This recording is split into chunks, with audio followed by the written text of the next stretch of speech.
요즘 조회수나 댓글 반응 같은 걸 보면 확실히 내연기관차나 하이브리드 차에 관심 있는 분들이 많은 것 같습니다. 저로서는 딜레마이기도 합니다. 신차 소식은 전기차 위주로 쏟아져 나오고 정작 실제 구매자나 관심을 가지는 분들은 비교적 적어서 그런지 내연기관차 관련 소식이 나오면 유독 반갑기도 합니다. 현대차에 이어서 기아가 생각지도 못했던 신차를 내놓을 거라고 합니다. 언론 보도도 나왔는데 K5 택시가 출시될 거라고 하더라고요. 이게 뭐 예정되어 있던 신차 계획도 아니고 차주들 입장에선 택시라는 이미지 때문에 갑론을박도 치열하잖아요. 그런데 여기에는 꽤 흥미로운 이야기들이 몇 가지 있습니다. 소나타뿐만 아니라 K5도 택시 모델을 도입할 수밖에 없는 이유가 있는데, 오늘은 그래서 K5 택시가 도입되는 이유, 그리고 현대기아차의 택시 전용 모델 판매는 어떻게 되는 건지 이런 이야기를 해보려 합니다.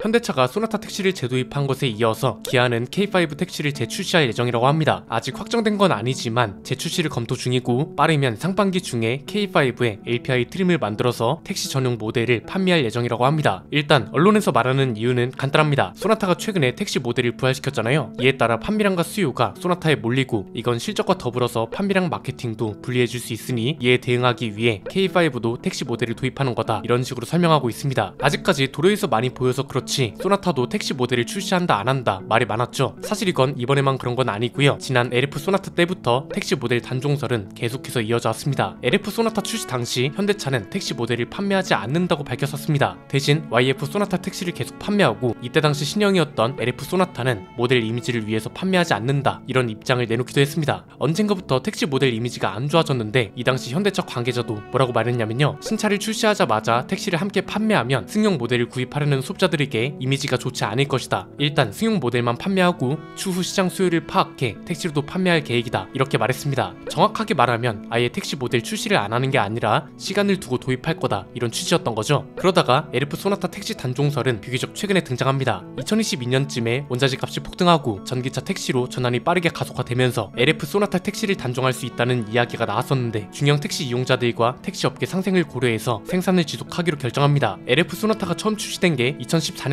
즉 LF 소나타의 페이스리프트 모델인 뉴 라이즈 택시가 단종 시기를 훌쩍 넘긴 최근까지도 생산되고 있었다는 건데, 이유는 간단하죠. 지금 팔리고 있는 DM8 소나타는 출시 초기부터 택시 모델이 없다고 현대차가 공식 입장을 밝히기도 했습니다. 이 당시 현대차는 소나타의 998을 염두에 두고 있었습니다. 새로운 차체도 최초로 적용하고 오디오랑 타이어도 수입 고급 브랜드만 사용하면서 베스트셀링카 탈환을 노린다, 이런 취지였습니다. 이유는 간단합니다. 그 전까지만 해도 한국에서 가장 잘 팔리는 차였는데, 중형 세단 시장이 침체기에 접어들면서 그랜저, 산타페, 카니발, 소렌토 이런 차들한테 밀리기 시작하면서 일종의 브랜드 차별화를 내세운 거죠. 그래서 택시는 소나타라는 수식어가 있음에도 이 당시 이건국 현대차 국내 영업본부장은 신형 소나타는 택시 모델을 절대 출시하지 않겠다, 이렇게 말합니다. 그런데 결국 작년 12월쯤 페이스리프트된 DM8 소나타에 택시 모델이 도입된다는 소식이 나왔고, 국내 생산이 아닌 중국에서 생산된 차를 수입해서 판매한다는 이유 때문에 이슈가 꽤 크게 되기도 했습니다. 현대차도 나름대로 노력을 한 거죠. 앞에서 계속 언급했던 것처럼 언젠가부터 택시는 이미지가 좋지 않다는 인식이 생기면서 일반 승용 모델을 구매하는 소비자들이 부정적으로 본다는 이유 때문에 택시 모델을 안 만들겠다는 노력을 한 겁니다. 이걸 노력이라고 표현하는 이유는 택시 전용 모델을 만들기도 했기 때문인데요. 니로 플러스라는 차가 만들어지고 동시에 전기차 택시가 기하급수적으로 늘어났기 때문에 굳이 부정적 인식을 주는 택시를 소나타와 K5에 도입할 필요가 없다, 이렇게 본 거죠. 그런데 이게 좀 문제가 있었던 게, 아예 니로 플러스만 택시로 팔았으면 문제가 덜 됐을 겁니다. 그런데 흐지부지 된 면이 없지 않죠. 니로 플러스가 택시 전용 모델이라고 하기엔 아이오닉 5, 아이오닉 6, EV6, 그랜저, K8 너무 많은 현대기아차 차종들이 택시로 팔리고 있습니다. 뉴욕은 한때 포드 크라운 빅토리아, 홍콩이나 일본은 토요타 컴포트가 택시의 대부분을 차지하고 있습니다. 그래서 이 차들은 그 나라를 대표하는 택시로 통하기도 하고, 우리나라도 택시 전용 모델을 밀어주려면 아예 이 정도로 밀어줬어야 하는데 이게 제대로 안 됐다는 거죠. 제조사랑 택시 회사가 손을 잡고 움직였다면 모를까, 이런 게 제대로 안 됐고요. 우리나라는 개인 택시가 많다는 것도 한몫합니다. 개인 택시는 차종 제한이 없으니 EV9 같은 큰 차들뿐 아니라 벤츠나 BMW 같은 차들도 택시로 쓰이잖아요. 이러니까 사실상 우리나라는 시장 특성상 택시 전용 모델이라는 걸 만들기가 힘들다는 거죠. 역으로 소나타랑 K5는 택시 모델을 삭제하면서 부정적 이미지를 없애고 택시 전용 모델이 부각됐어야 하는데, 여기에도 아쉬움이 남는 거고요. 제조사 입장에선 애매한 시장 상황도 고려한 걸로 보입니다. 소나타는 현행 모델도 단종된다는 소리가 나왔을 정도죠. 중형 세단 시장이 불황이다 뭐다해서 죄다 SUV로 대체된다는 소리도 많았고, 아예 전기차로 대체된다는 소리도 있었습니다. 그런데 생각보다 전보다 전기차 전환이 더뎌지고 있고 소나타는 결국 단종되지 않았습니다. K5도 기아의 대표 모델 중 하나라 단종시킬 수 없고 수요가 없는 것도 아닙니다. 우리가 상위권 차들하고 비교해서 그렇지 절대적인 판매량은 그리 적은 게 아니거든요. 즉 이왕 팔아야 하는 상황이기 때문에 택시 수요까지 더해지면 판매량 숫자도 더 커지고 이건 결국 마케팅 하기도 더 좋아진다는 거라서 제조사 입장에선 택시 도입도 그렇게 나쁜 선택은 아니란 거죠. 택시 업계의 반발도 한몫했을 겁니다. 연료비가 줄어든다는 이유 때문에 택시도 전기차로 전환이 빨라진다고 했다가 최근에는 또 충전 요금이 오르면서 울상이라는 얘기도 나오고 오히려 택시도 하이브리드 차가 대세란 말도 나오고 본의 아니게 부정적 이슈도 계속되고 있죠. 전기 택시 관련 사고가 언론에서 지속적으로 보도되면서 택시 업계나 이용자들 사이에서도 부정적 인식이 자래하고 여러가지 복합적인 요인이 작용한 걸로 보입니다. 그래서 택시 업계에서도 K5 택시 재출시를 환영하는 입장이라고 합니다. 내연기관 모델을 사려면 1,500만원이나 비싼 그랜저나 K8 택시로 넘어갔어야 하니 부담이 됐을 수밖에 없죠. 택시 모델이 한편으로는 내구성을 대변해주는 수단이기도 하고 어떻게 보면 그 나라의 얼굴이 되는 것이기도 해서 택시 모델 부활을 마냥 부정적으로 보긴 어렵지 않을까 싶네요. 오늘 내용은 여기까지입니다. 내용이 유익하셨다면 구독과 좋아요와 알림 설정 부탁드립니다. 지금까지 저는 안피디였습니다. 감사합니다.